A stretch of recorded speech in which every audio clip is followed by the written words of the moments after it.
అయితే మొత్తం అన్నదానం పెడుతున్నారు శ్రీరామనవమి సందర్భం. ఆల్మోస్ట్ భోజనం చేస్తాను నేనైతే. చాలా మంది అన్నాలు వదిలేస్తున్నారు చూసారా ఫ్రెండ్స్. ఇంకా గుడికి అయితే వచ్చేసాం మనం. ఆల్మోస్ట్ ఇక్కడ అన్నదానాలు అందరికీ పెడుతున్నారు. చాలా మంచిదని చెప్పచ్చు. టెంపుల్ అయితే చూస్తున్నారు కదా, నవమిది అయితే అక్కడ అన్నదానానికి అయితే చాలా మంది వచ్చారు.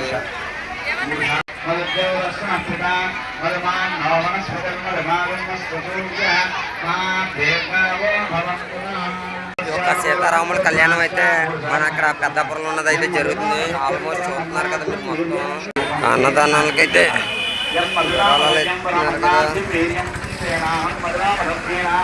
ఇక్కడనే కాదు, అన్నం ఎక్కడైనా పరబ్రహ్మ స్వరూపమే. నేను చెప్పాలంటే మీకు ఎంత కావాలంటే అంతే తినండి తప్ప ఇలా అయితే అన్నం వేస్ట్ చేయకూడదు. ఎందుకంటే మీరు పాడేసే అన్నం మిగిలిన వాళ్ళు ఎవరైనా తింటారు. అన్నం అయితే పాడేయకండి దయచేసి, జాగ్రత్త అమ్మ పడిపోతారు. చూస్తున్నారు కదా,